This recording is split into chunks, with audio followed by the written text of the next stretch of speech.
بسم اللہ الرحمن الرحیم۔ السلام علیکم ورحمۃ اللہ وبرکاتہ۔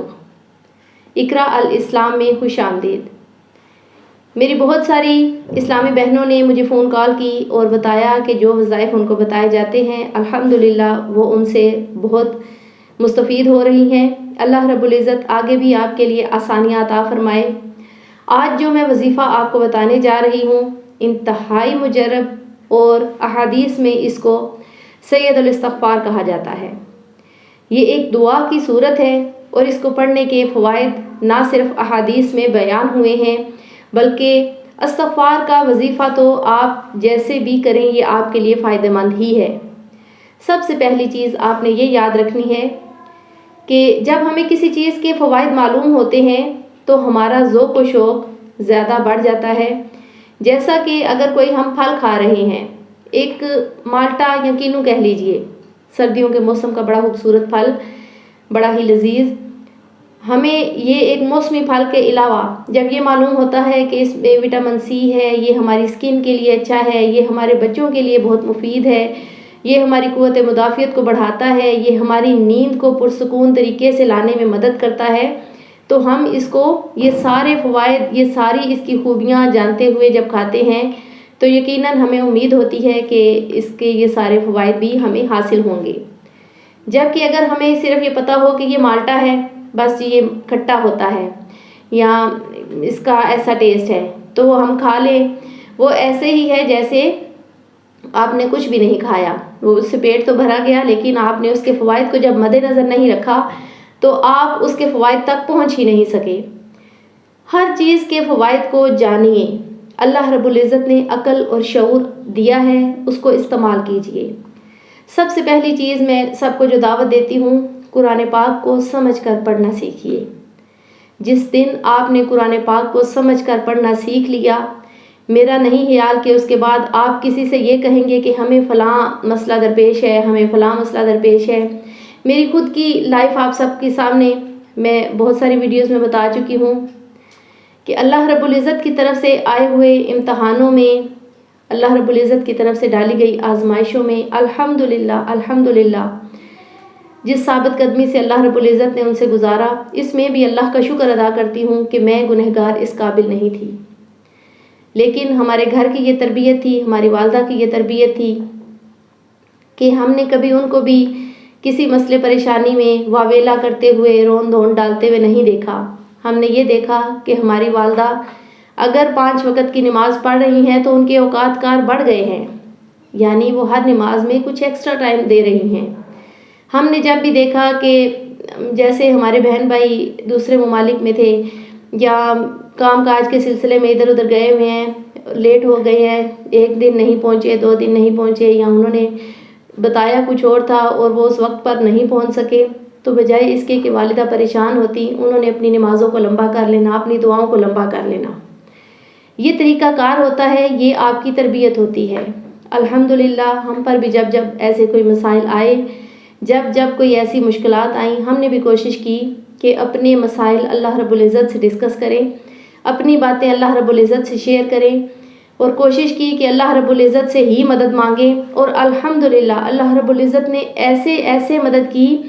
کہ آپ یقین جانیے کہ آپ کے پاس اگر 1 روپیہ بھی نہیں ہے، آپ کسی سے چند روپے ادھار مانگتے ہیں اپنے گزر بسر کے لیے، ساری زندگی آپ مقروض ہو جاتے ہیں۔ بے شک آپ نے اپنا اچھا وقت آتے ہی اس بندے کو اس کے پیسے لوٹا دیے، لیکن مقروض کیسے ہو گئے؟ اس کے احسان کے، کہ برے وقت میں اس نے آپ کا ساتھ دیا۔ یہ توفیق بھی اللہ رب العزت کسی کو دیتا ہے، لیکن جب آپ ساری زندگی کے لیے اس کے احسان میں دب گئے تو پھر آپ کوشش کریں گے کہ جب بھی وہ کچھ سوال کرے آپ سے، آپ اس سے بڑھ کر اس کا ساتھ دیں، کیونکہ مشکل وقت میں، برے حالات میں اس نے آپ کا ساتھ دیا ہے۔ اسی طرح جب آپ اللہ رب العزت سے اپنی حاجات مانگتے ہیں، اپنے مسائل بتا کر ان کا حل مانگتے ہیں،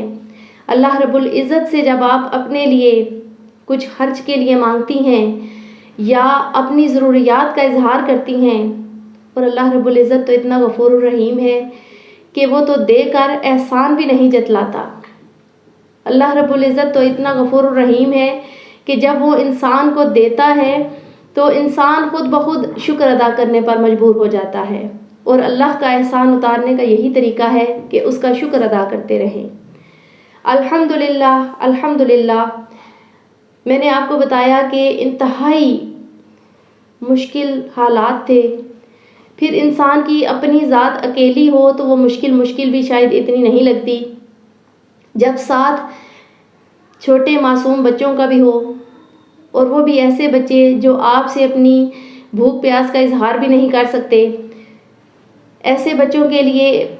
آپ کے پاس وسائل ہونا بے حد ضروری ہیں۔ لیکن اللہ رب العزت کی طرف سے جب کوئی آزمائش آتی ہے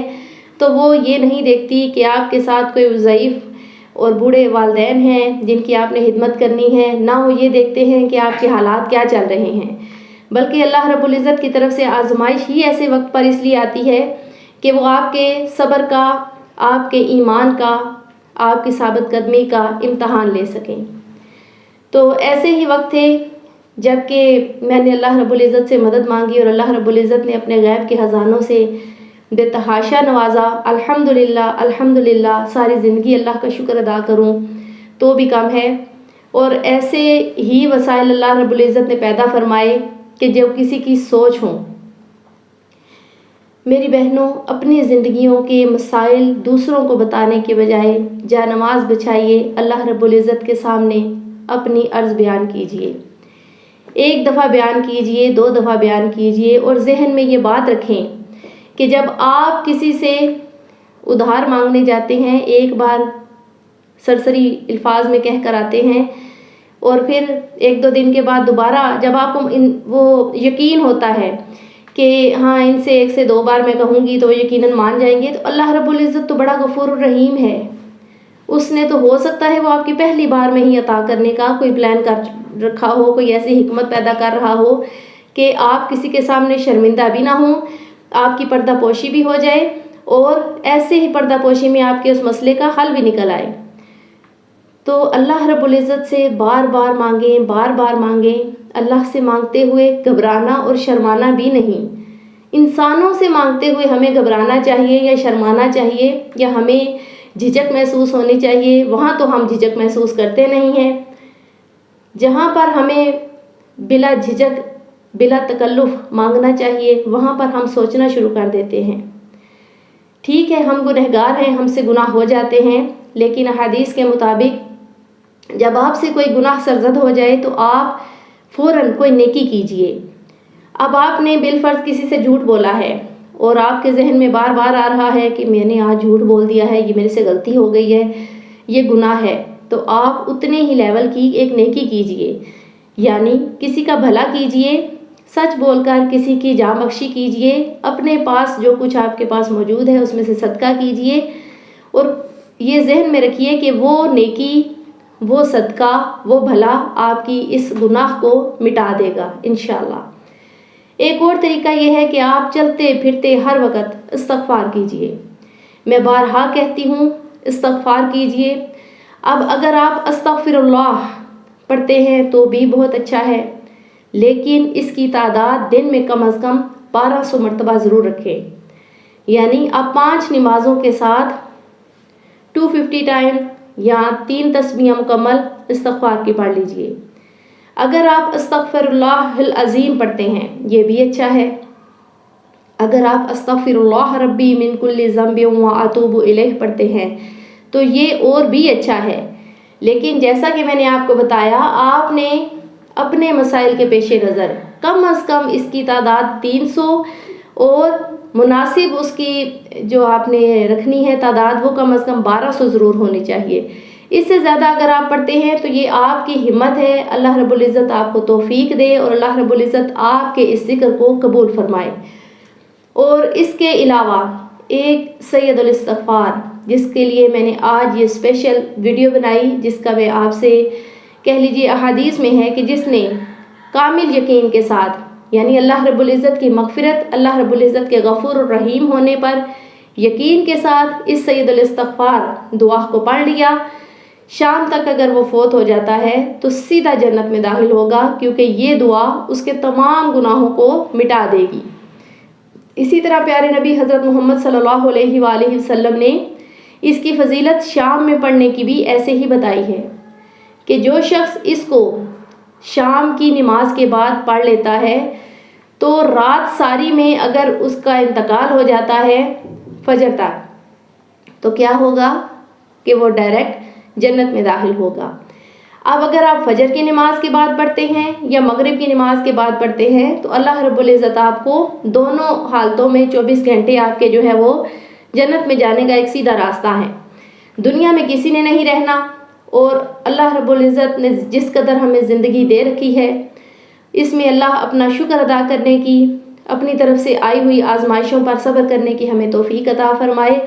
سید الاستغفار دعا میں آپ کے سامنے ایک دفعہ تلاوت کر دیتی ہوں اور میں کوشش کروں گی کہ اسکرین پر بھی یہ لکھی ہوئی آئے تاکہ آپ اس کو اچھے طریقے سے دیکھ کر پڑھیں، اور اس کو کم از کم آپ نے ابھی میرے ساتھ 3 دفعہ ضرور رپیٹ کرنا ہے انشاءاللہ۔ پڑھیے، اعوذ باللہ من الشیطان الرجیم، بسم اللہ الرحمن الرحیم، اللہم انت ربی لا الہ الا انت خلقتنی وانا عبدک وانا علی عہدک